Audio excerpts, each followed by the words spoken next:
여러분들과 함께 요한계시록 말씀을 함께 나눠보려고 합니다. 여러분, 죽었다는 것은 어떤 상태를 의미할까요? 죽었다라고 하는 것은 어떤 상태를 의미할까요? 여러분은 죽음을 어떻게 정의하고 있나요?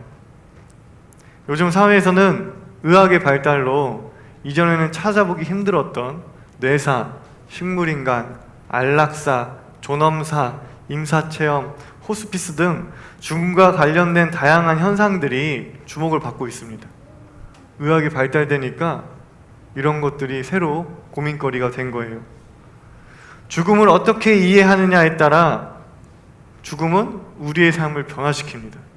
우리가 죽는다는 것을 어떻게 이해하느냐에 따라서 우리가 살아있는 삶의 모습이 변화된다는 거예요.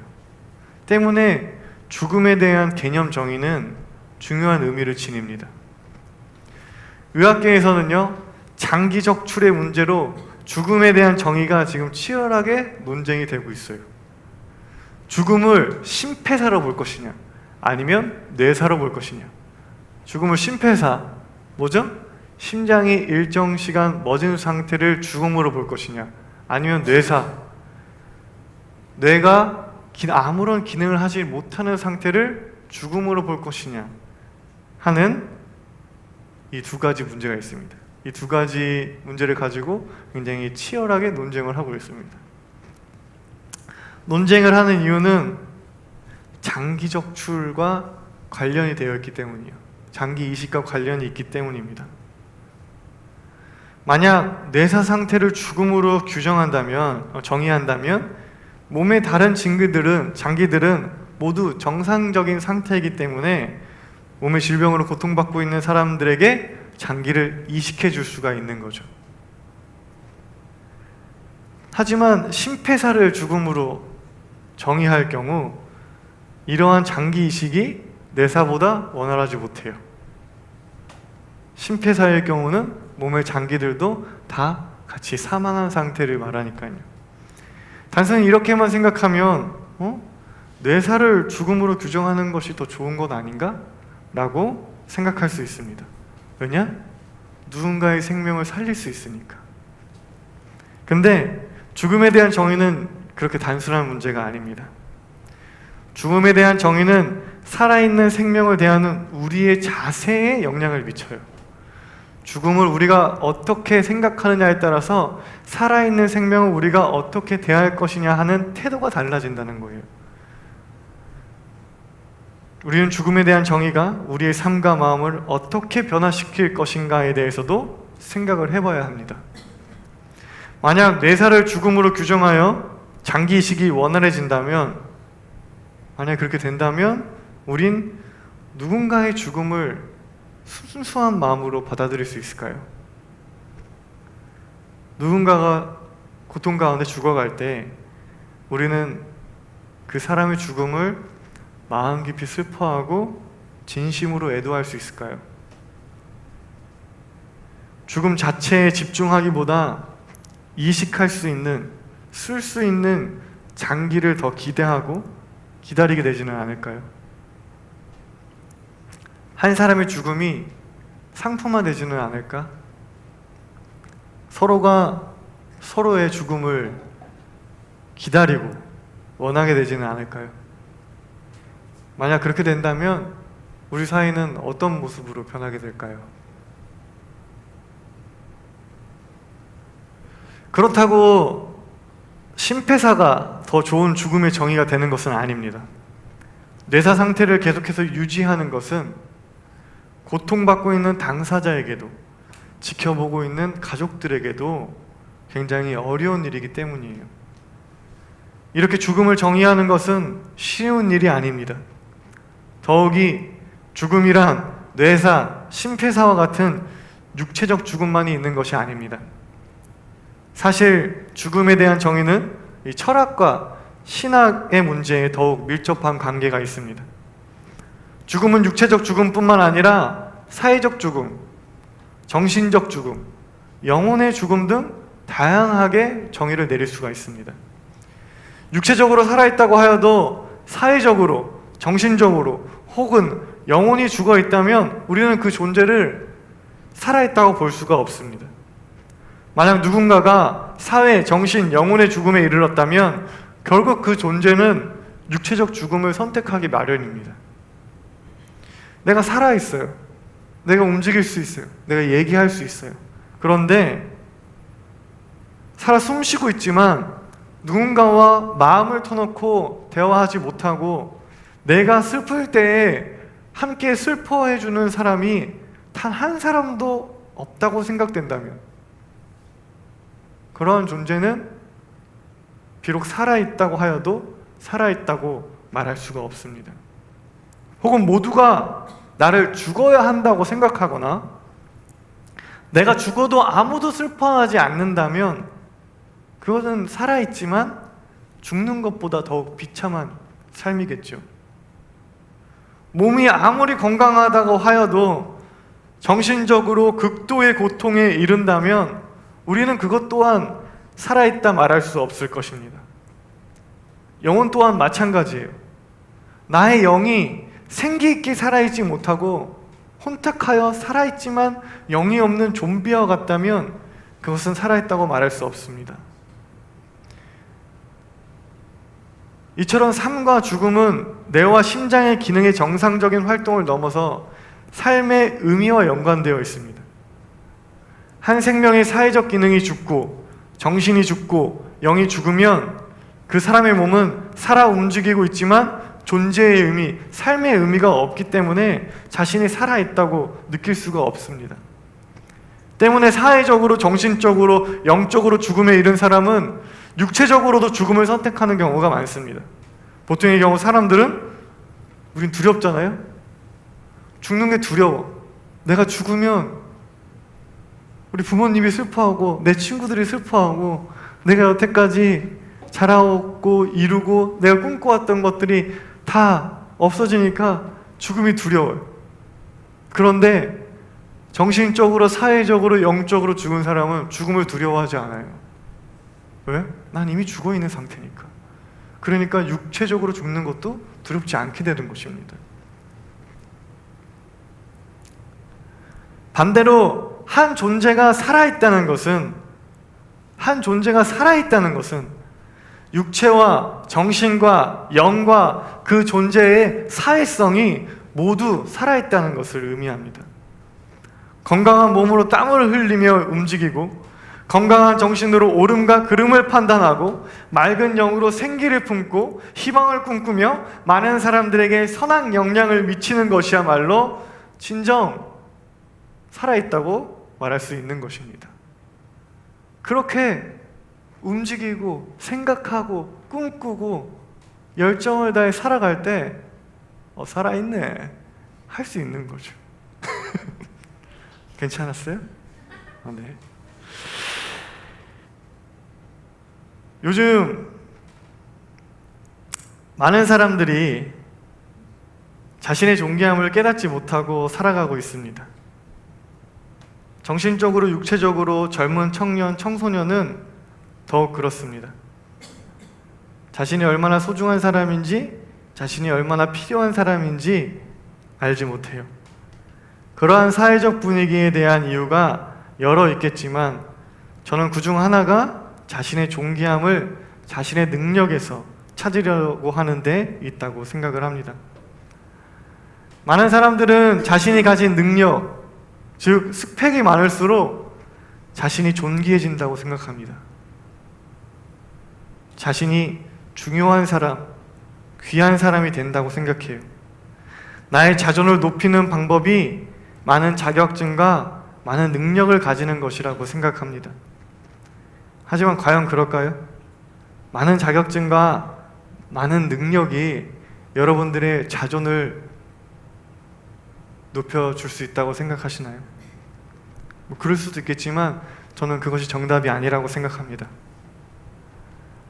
삶과 죽음에 대해서 정의 내릴 때 우리가 살아있느냐, 당신이 죽어있느냐라고 정의 내릴 때 여러분들이 갖고 있는 능력과 자격증이 아무런 영향을 미치지 못하는 것처럼 여러분들의 존귀함에, 여러분들의 자존에, 여러분들의 능력이 여러분들의 달란트가 아무런 영향을 미치지 않습니다.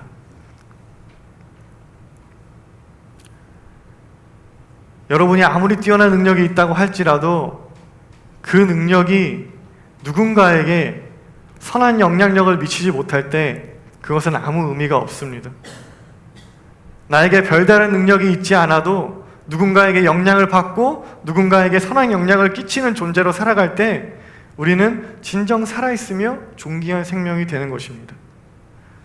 우리는 예수님이 살아있다고 고백해요. 2000년 전 예수님이 죽지 않고 부활하셔서 오늘도 우리와 함께 하신다고 고백할 수 있는 이유는 무엇인가요? 예수님이 우리의 삶에 영향을 미치고 있기 때문입니다. 우리가 예수님이 살아계십니다, 예수님이 오늘도 우리와 함께 하십니다 라고 고백할 수 있는 이유는 예수님이 우리의 삶에 지금도 영향을 미치고 있기 때문입니다. 예수님을 만질 수 없고 볼 수 없지만 지금도 아픈 자를 위로하시고 억눌린 사람들을 자유롭게 하시며 우리들의 구원자로서 우리의 삶의 깊숙한 부분에서 선한 영향력을 미치고 있기 때문이에요. 때문에 우리는 그분을 존귀하신 분, 나의 주인, 나의 왕이라고 고백을 하는 것입니다. 예수님은 살아계시죠. 그분은 죽지 않고 우리 곁에 살아계십니다. 우리는 단 하루도 예수님 없이는 살 수 없기 때문이에요. 여러분의 존귀함을, 여러분의 살아있음을 부디 다른 곳에서 찾으려 하지 않길 바랍니다. 우리의 존귀는, 우리의 살아있음은 예수님처럼 선한 영향력을 발휘할 때 가지게 되는 것입니다. 교회 또한 마찬가지예요.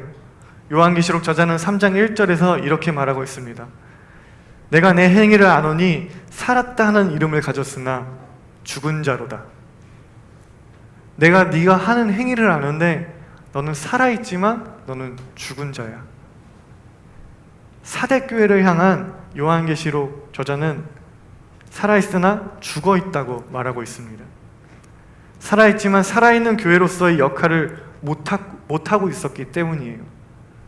사대교회는 교회로서의 모임과 장소가 있고 예배를 드리고 있었지만 영적으로 죽어있는 교회였습니다. 교회가 있고 예배를 드리고 있어. 근데 죽은 교회라니, 그게 무슨 말일까요? 존재하지만 정신적으로, 영적으로, 사회적으로 죽어있다는 말입니다. 사대교회는 세상에게, 사람에게 아무런 영향을 미치고 있지 않았다는 거예요. 당시 사대교회는요, 니골라당이나 발람이나 이세벨 같은 이단들도 없었다고 합니다.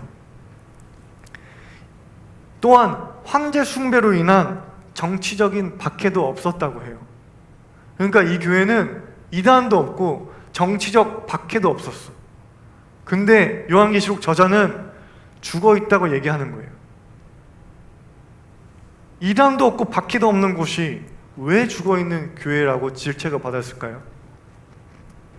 사대교회가 죽어있었던 이유는 바로 무사 안일주의에 빠져 있었기 때문이에요. 그들은 형식적인 종교의식에는 열심이었으나 진정한 신앙생활에는 관심이 없었습니다. 그들은 물질의 부요만을 바랬을 뿐 하나님 나라를 꿈꾸지 않았어요. 자신들을 위한 신앙생활을 했을 뿐 세상에 아무런 영향력을 미치지 못했습니다. 바울이 말한 대로 경건의 모양은 있으나 경건의 능력이 없었던 교회였습니다. 죽은 교회는 성경에 나오는 이 사대교회뿐만이 아닙니다. 한국의 많은 교회들이 그래요. 한국의 많은 교회는 이제 부족한 것이 없어요. 건물이 있고 권력도 있어요. 정치인들이 선거 때만 오면 목사님한테 굽신굽신거리고 교회에 나와서 인사를 해요. 교회 눈치를 엄청 봅니다. 재력도 있어요. 돈도 엄청나게 많아요. 한국교회 역사상 가장 많은 것을 가졌지만 슬픈 것은요, 한국교회 역사상 가장 많은 욕을 먹고 있어요. 우리가 나의 존귀함을 내가 가진 스펙에서 얻으려고 했듯이 교회 또한 자신의 살아있음과 존귀함을 자신이 가지고 있는 능력으로 입증하려고 했어요. 더 많은 힘을 가지면, 더 많은 재력을 가지면, 더 큰 건물을 가지면 교회가 가치 있게 되고 살아있는 교회가 된다고 생각했던 것 같아요. 하지만 그 결과 교회는 더 가지려 하고, 지금도 모자라서, 있는 것도 모자라서 더 많이 가지려 하고 자기들만 아는 집단 이기주의로 전락해버렸습니다. 살아있어서 세상에 영향력을 미치는 존재가 아니라 세상 모든 사람들이 다 죽었으면 좋겠다고 생각하는 사회적 죽임을 지금 당하고 있는 게 교회예요. 신세계 교회, 그리고 우리 청년부는 살아있는 교회가 될 것이냐, 죽은 교회가 될 것이냐, 선택의 기로에 서 있습니다. 우리에게는 이 멋있는 예배당이 있고 재력도 있어요. 메가처치는 아니지만 이제 우리 교회를 보고 사람들이 미자립 교회라거나 작은 교회라고 이제 더 이상 말하지 않습니다. 물론 우리 청년부의 재정이 전액 청년부의 헌금으로 이루어진 것은 아니죠. 언젠가는 그렇게 되었으면 좋겠어요. 하지만 지금은 교회 전체 재정 중 일부를 지원받고 있습니다. 덕분에 우리는 우리가 계획한 것을 대부분 행할 수 있어요. 돈이 없어서 못하는 일이 거의 없어요. 지난 겨울 수련회 보아도 그렇잖아요.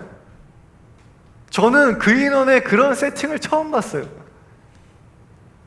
풀세션에 막 조명 때리고 간식 계속 나오고, 그 정도 음향과 장비면요 정말 몇백 명 수련회도 할 수 있어요. 우리는 그러한 힘과 능력을 이제 어떻게 사용할지, 우리가 갖고 있는 이 멋있는 예배당과 우리가 갖고 있는 재정을 어떻게 사용해야 할지 여러분들이 선택해야 될 때가 됐어요.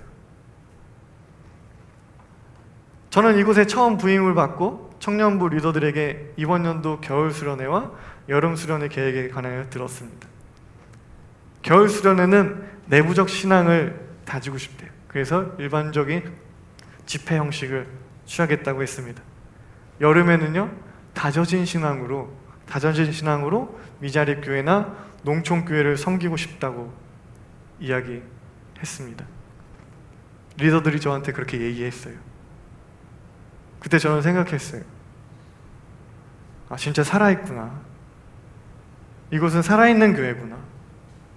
이 청년들은 살아있는 그리스도인이구나 생각했습니다. 거대하지만 죽어있는 교회가 널려있는 이 세상에 성령의 기운이 역동하는 생명력 있는 교회구나 생각했습니다. 더 많은 교인을 꿈꾸고 교인을 더 많이 늘려야지, 더 좋은 공간, 더 좋은 음향 장비, 더 좋은 시설을 바라고 수 있는데도 신세계교회와 신색청은 더 가지고 더 쌓는 것에 힘을 쓰기보다 건강한 몸으로 땀을 흘려 일하고 건강한 정신으로 옳고 그름을 판단하고 맑은 영으로 생기를 품고 하나님 나라를 꿈꾸며 많은 사람들과 세상에 선한 영향력을 끼치기를 결단했습니다. 이번 청년부 여름 수련회는 수련회가 아닌 아웃리치라고, 여름 아웃리치라고 정했습니다. 아웃리치란 봉사활동이란 뜻도 있고 또는 모모를 넘다라는 뜻을 가지고 있습니다. 나와 나의 교회를 넘어서 이웃과 지역을 섬기는 봉사의 의미를 가지고 있는 것입니다. 수련회는 아니지만 이보다 더 좋은 신앙의 수련이 있을까요?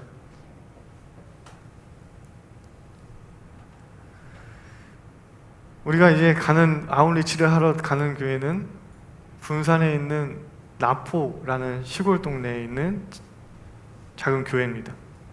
우리가 군산 나포에 있는 작은 시골 교회에 가서 할 수 있는 것은 정말 작은 거예요. 우리가 그 마을에 드릴 수 있는 것은 막 트랙터 같은 엄청 좋은 기계를 헌물하는 것도 아니에요. 거기에 의리의리한 경로당을 세워주는 것도 아닙니다. 그저 방역기, 곤충 쫓는 그 연기 나는 하는 거 있죠.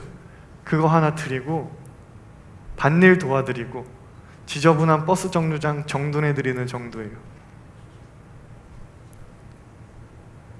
하지만 하나님의 선한 영향력은 돈으로 하는 것이 아닙니다. 나의 재능으로 하는 것도 아닙니다. 우리는 영향력을 끼치는 삶이 내가 많은 능력이 있어야지 가능한 거라고 생각하지만 결코 그렇지 않습니다. 영향력을 끼치는 것은, 특히 선한 영향력을 끼치는 것은 마음으로 하는 거예요. 땀방울로 하는 것입니다. 사랑을 담은 두 손과 두 발로 하는 거예요. 그게 예수님의 방식이고 그게 예수님 스타일이잖아요. 오직 예수님의 방식으로, 예수님의 스타일로 교회의 존귀함을 드높이기를 소망합니다. 마음과 땀방울과 두 손과 두 발로 세상에 신세청이 살아있다는 것을 입증하는 여러분들이 되길 간절히 소망합니다. 다 함께 기도하겠습니다.